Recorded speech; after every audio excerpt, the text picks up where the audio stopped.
Welcome to Thought for the Day for Tuesday, the 28th of March.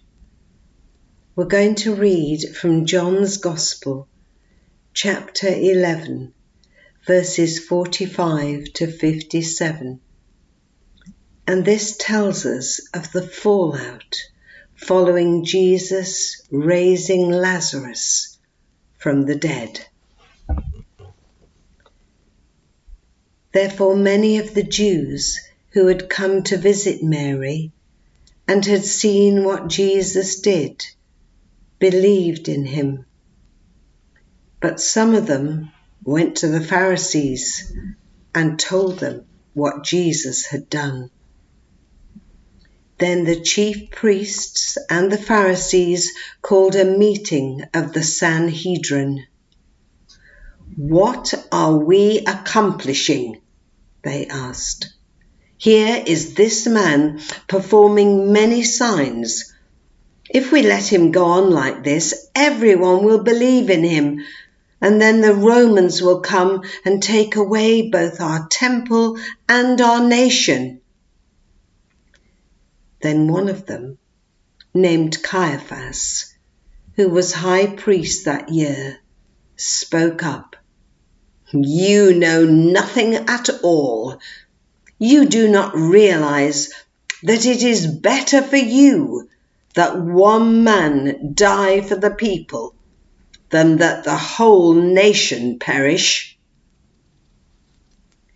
He did not say this on his own, but as high priest that year, he prophesied that Jesus would die for the Jewish nation, and not only for that nation, but also for the scattered children of God, to bring them together and make them one. So from that day on, they plotted to take his life. Therefore Jesus no longer moved about publicly among the people of Judea. Instead, he withdrew to a region near the wilderness, to a village called Ephraim, where he stayed with his disciples. When it was almost time for the Jewish Passover, many went up from the country to Jerusalem for their ceremonial cleansing before the Passover. They kept looking for Jesus, and as they stood in the temple courts, they asked one another, "What do you think? Isn't he coming to the festival at all?" But the chief priests and the Pharisees had given orders that if anyone found out where Jesus was, they should report it so that they might arrest him. This miracle of Lazarus being raised from the dead polarized those who were there. It seems amazing that everyone did not wholeheartedly believe in Jesus after this stunning miracle, but some hot-footed it back to the Pharisees to report on this latest event. And their report caused the big guns of the Sanhedrin to be summoned together.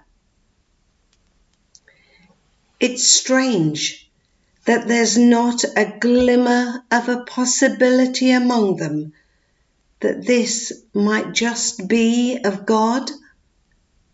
It's a complete, "this must be stamped out." They realized Jesus was a threat to their religion, and they wanted rid of him as soon as possible. "You know nothing at all" is incredibly rude. But Caiaphas, the high priest, was a Sadducee, and the historian Josephus wrote that the Sadducees were as rude to their peers as they were to foreigners. but that in no way excuses such rudeness. But what is even worse is the fact that Jesus bringing someone from death to life should be the cause of them deciding he must die. Jesus is fully aware of his impending death, but he wants it to be in his Father's time and in his Father's place.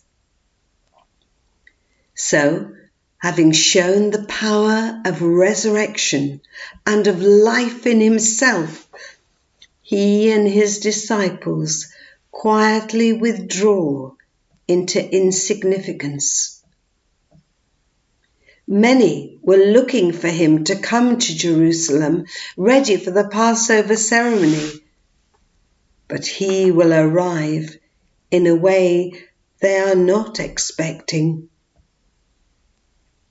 Let us approach each day with eyes wide open, looking for what Jesus wants us to do. Can we see Jesus in each person we encounter and serve them as we would him, so that one day he can say to us, "Whatever you did for the least of one of these brothers and sisters of mine, you did for me." Have a blessed day.